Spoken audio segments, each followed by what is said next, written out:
Good day to Dr. Pung and our fellow classmates. Today we are going to present to you about integrating monitor model and skill acquisition theory. So these are our group members: Doristhy Cheremi Ali, Jancy, Sheo, Jimpau, Kellyna, Shanie, Luyoh, Lamenda, Daree, and me myself, Aliciea, Anjeli, and Kederi. So let's move on to the introduction of our presentation. Okay. Second language acquisition or sequential language acquisition is the process of learning a second language after a first language is already established, often referred to as a second language, which is L2. It encompasses the method, cognitive processes, and social factors that contribute to an individual's ability to understand, speak, read, and write in a second language.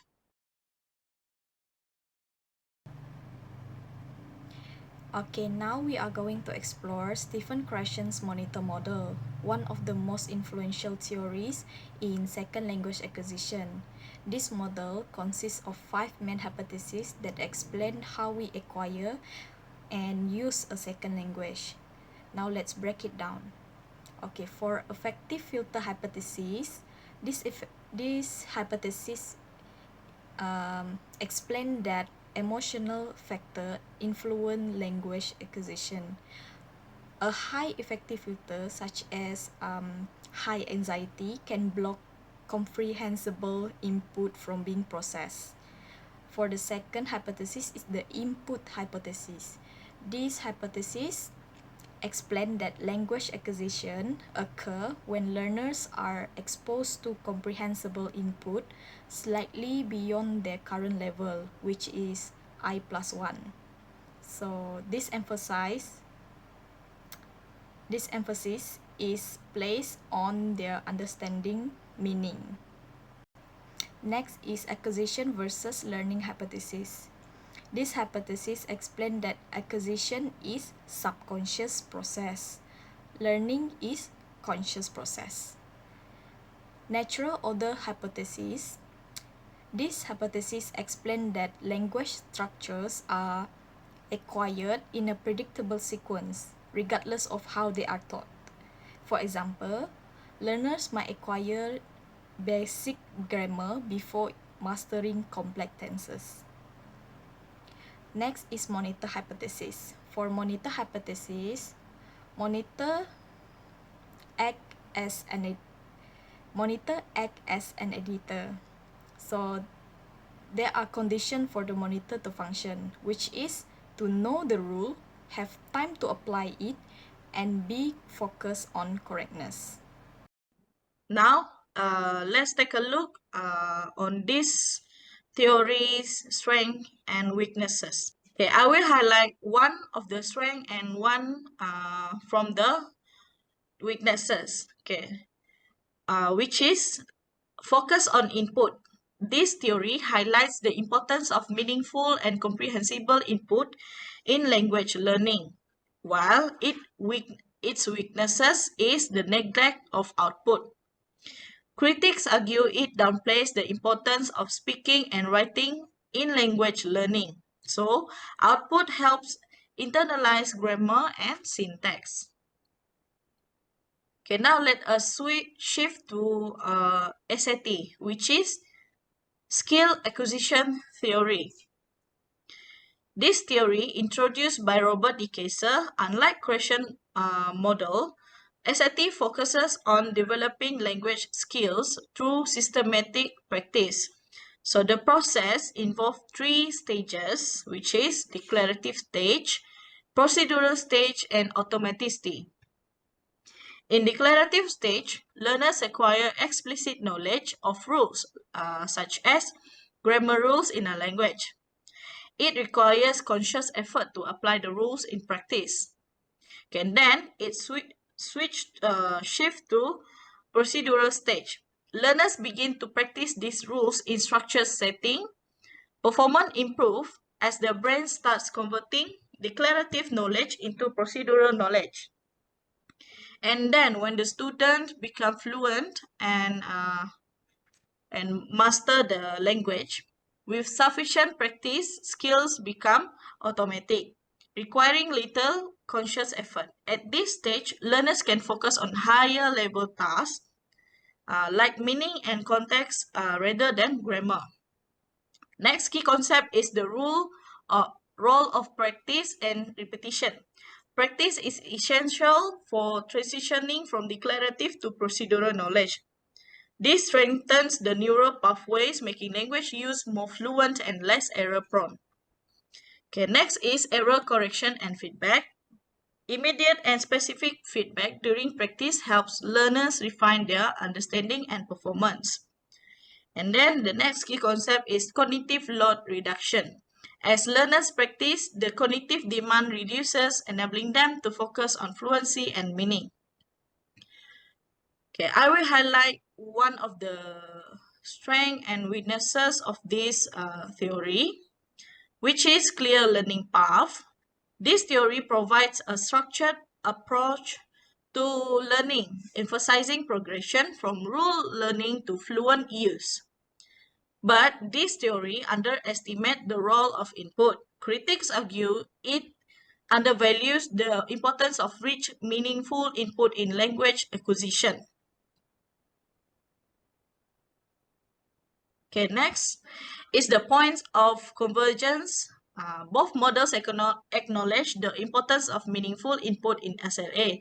For example, questions input hypothesis aligns with the initial stages of SAT, where learners rely on explicit instruction to build declarative knowledge.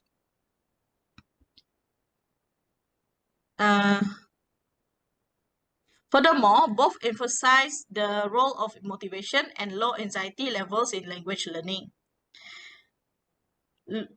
Luyoh et al.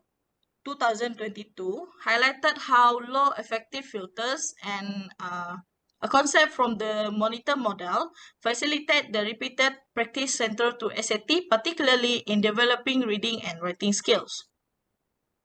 Now, let us compare these two theories. The monitor model prioritizes comprehensible input and natural acquisition over explicit teaching, while SAT focuses on explicit instruction and practice to develop automaticity. Okay, the key difference here is the question rejects the need for grammar drills, while SAT emphasizes their role in skill building. Both approaches have strength and limitation. And by integrating them, we can create a balanced framework for language teaching. Now let's move on to the integration part.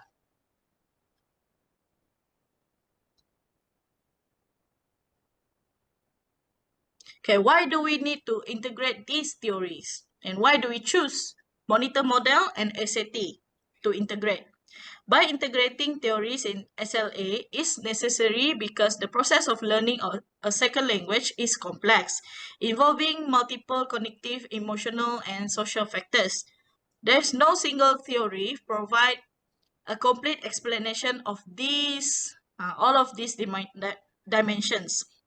It offers a comprehensive framework for understanding and facilitating second language acquisition.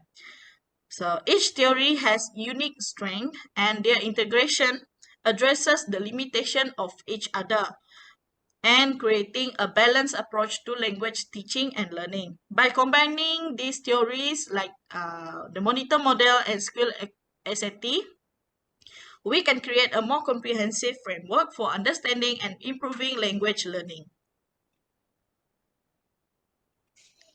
Okay, this is our proposed framework. So the first stage is, the first phase is the input phase by question. More focus on providing comprehensible input in a low-stress environment for natural language absorption.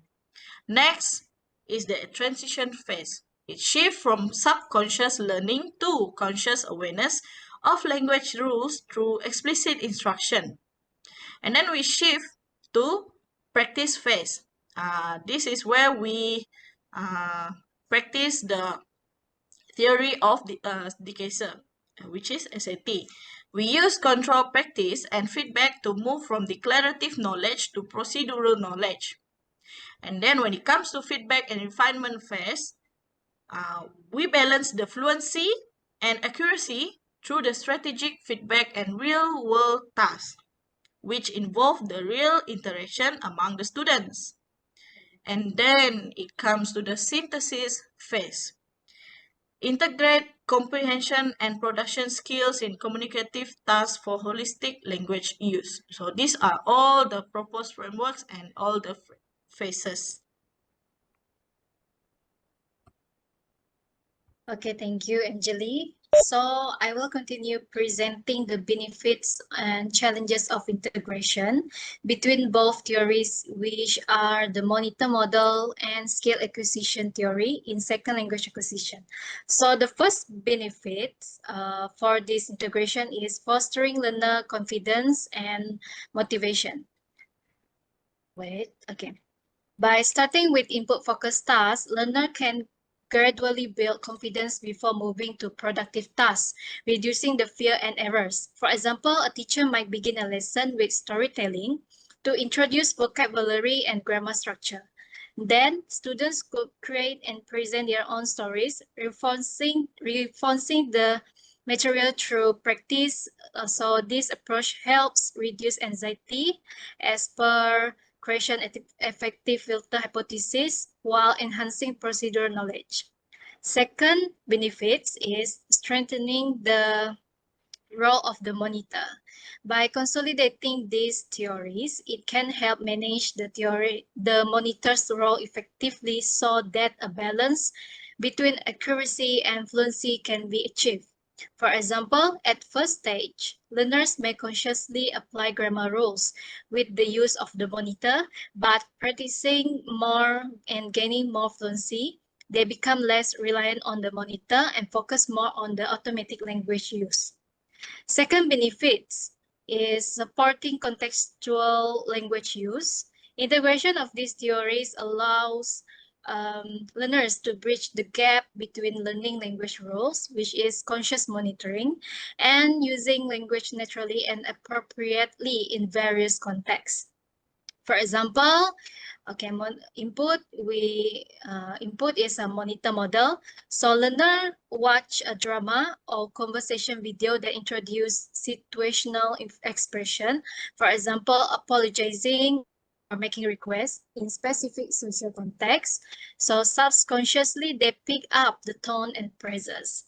For explicit practice, which is skill acquisition theory, learners then role-play different scenarios such as apologizing to friend or making a formal request at work, while consciously applying the vocabulary and structure learned. Okay, and the last benefit for this integration is holistic development. This integration addresses both naturalistic acquisition and the conscious effort required for mastering complex grammar and structure, making it suitable for learners at all proficiency levels. So after the integration of both theories, the naturalistic input, such as video, facilitates subconscious language acquisition, while the explicit practice, which is grammar exercise, helps students move from declarative knowledge to procedural knowledge. Okay, for example, after practicing with the grammar structure, students are given a task where they must write a dialogue using the past perfect tense in a real-world context, such as describing events at a family reunion. These tasks encourage them to practice language in a meaningful way while reinforcing both the input like video and the explicit learning like grammar rules. Okay, next we move to the challenges of the integration. Okay, so the first challenges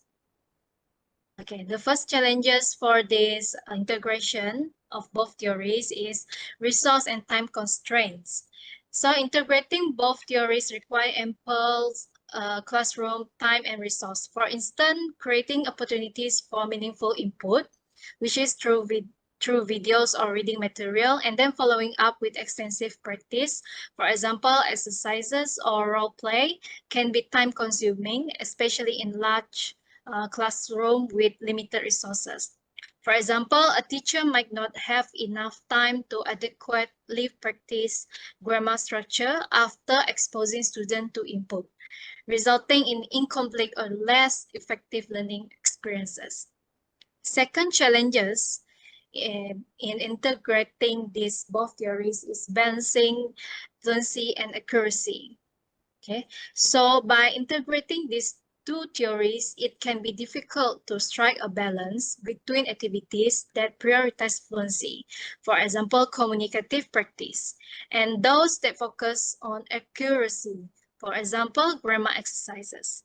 So emphasizing accuracy can hinder fluency, as learner may overuse the monitor and hesitate during communication. On the other hand, neglecting explicit practice can result in fossilized errors and prevent learners from achieving grammatical accuracy.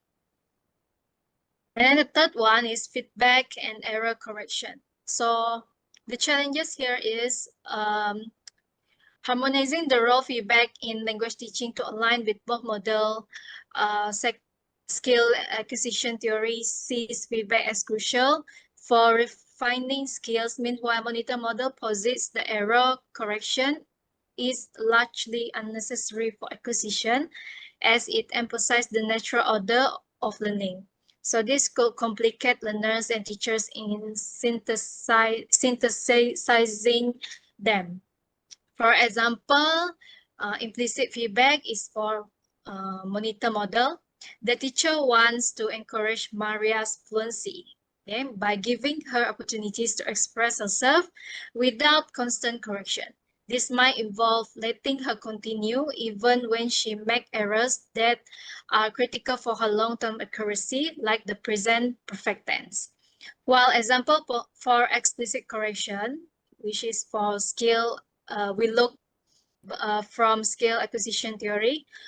On the other hand, the teacher might feel it's necessary to correct those errors explicitly in a control grammar lesson because, according to second skill acquisition theory, explicit feedback helps learners refine their skills and internalize correct form. So because of these constraints, the teacher may struggle with deciding when to give implicit feedback and when to provide explicit correction. Okay, so the last challenges for this integration is potential for cognitive overload. Learners might be overwhelmed by the switch from input focused activities to form focused practice, especially if they asked to apply explicit grammar rules during communicative tasks such as role play. By doing so, learners will be having a hard time to process both meaning and form, hence increasing their anxiety and cognitive load. This negative emotion and feelings can impede their ability to acquire the target language. So these are the benefits and the challenges of integration. So next we will look and we will present about the adaptation. So let's move on to the adaptation. Why do we need to make an adaptation in this integration? Why is it important? This is for theoretical compatibility, bridges gap between theories with contrasting approaches.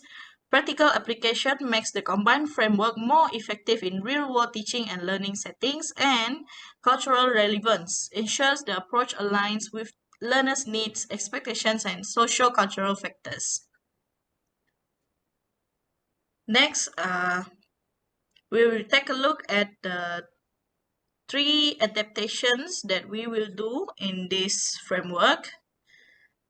The first one is combining comprehensible input with explicit grammar practice. For example, introduce a story about Malaysian festival in English. Teachers highlight past tense verbs during reading and then practice conjugating these verbs using drills. And then the second one is incorporating low anxiety activities to address the affective filter. For example, after practicing grammar drills on adjective, students can create and present a short advertisement for a Malaysian product in English. And the last one, the third one is the integrating technology. Teachers can use the digital platforms like Kahoot for grammar games and YouTube for listening tasks. For example, students watch a video on Malaysian wildlife in English and then answering comprehension questions and participate in sentence formation drills. Next, we will show you the lesson plan example which we make from this integration. The lesson plan is about teaching the past tense to the students, and then the learning objective is by the end of the lesson, student will be able to use the past tense both explicitly and implicitly. Okay, this the step 1 until step 5 for the lesson plan example, and then by the end of the day, the teachers can carry out assessment activities such as quiz, mixed form tasks that include multiple choice questions, sentence correction and free writing, and speaking tasks.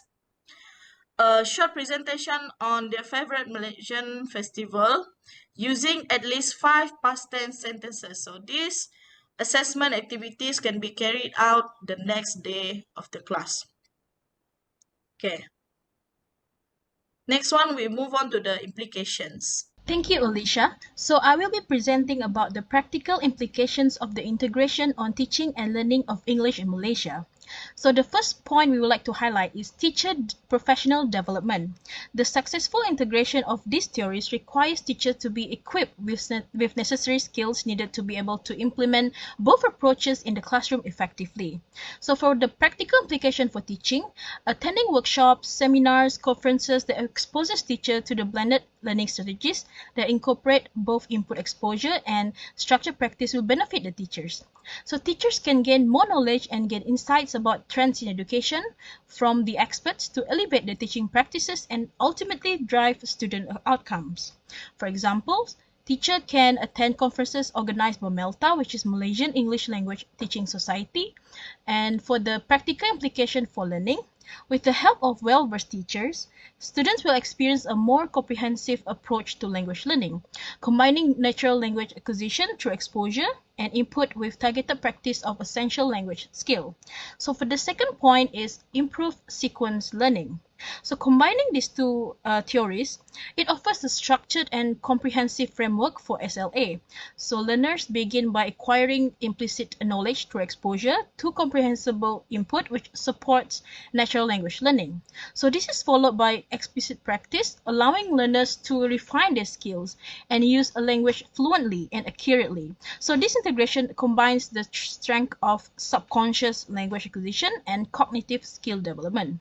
So for the practical implication for teaching, teachers can design lessons that move from input-focused activities such as listening to authentic conversation or reading engaging text to explicit practice tasks like role-playing or grammar drills. So this sequence, it mirrors the natural progression of language learning supported by deliberate practice. Okay, for example, a teacher can play an authentic audio clip to introduce students to conversational language. Then students will engage in guided speaking exercises where they practice using the vocabulary and structures, and then they will receive feedback from the teachers to improve accuracy. So for the practical implication for learning, the learners benefit from engaging with comprehensible input in a supportive and low anxiety environment, which facilitates natural language acquisition. So structured activities encourage participation, enabling learners to build fluency and precision simultaneously. So this integration encourages learners to use these strategies independently, enhancing their ability to balance comprehension and the skill building for continued improvement. So for the third point, which is supporting heterogeneous classroom. So in Malaysia, English classrooms typically features like students from different levels of proficiency. So this reflects the country's diverse linguistic landscape. While some students benefit from greater exposure of English through their home environment or through media, others primarily use Malay or their own mother tongues in their daily life. So for the practical implication for teaching is that teachers can employ differentiated instruction approach by combining both theories. So for lower proficiency students, teacher can put more focus on structured, explicit teaching of grammar and vocabulary, which aligns with SAT to build foundational knowledge. As for the higher proficiency students, exposing the students to authentic input, which aligns with Crescent's monitor model, can help them to develop fluency and natural language use. For example, teachers can conduct group activities in the classroom such as storytelling, using specific language rules, for example, using past tense. So by encouraging interactions in pairs or like within small groups, learners, including the beginners, they can benefit from peer input while practicing the target language. As for the practical implication for learning, so this approach, it provides opportunity for both a skill building and acquisition. This approach supports lower proficiency students by providing target practice to build foundational skills. So while higher proficiency students are able to progress further through exposure to a more advanced and complex language input. So for the last point is redesigning curriculum and learners assessment methods. So in the Malaysian education system, we put our emphasis on like exam oriented learning, which is often prioritize explicit grammar instruction, and practice, which aligns with SAT, limits the opportunities for meaningful language use and exposure as advocated by Crescent's input hypothesis. So for the practical application for teaching, integrating input-focused activities into lessons that traditionally focus on explicit grammar practice can be instrumental for students' language learning. So for instance, integrating authentic media like news articles, videos, or podcasts into the curriculum can offer rich and natural language exposure that complements the traditional grammar-focused lessons. So assessment can also be designed in a way that evaluates both explicit knowledge and implicit knowledge to provide a more comprehensive measure of students' understanding of language rules, as well as the abilities to use and interpret language fluently in a real-world context. So for the practical implication for learning, students will master the language effectively as they become more well-rounded language users because the curriculum integrates explicit instruction for exam readiness with opportunities to build practical communication skills for a real-life situation. And that wraps up the implication part. And this is our list of references. That's all from us. Thank you.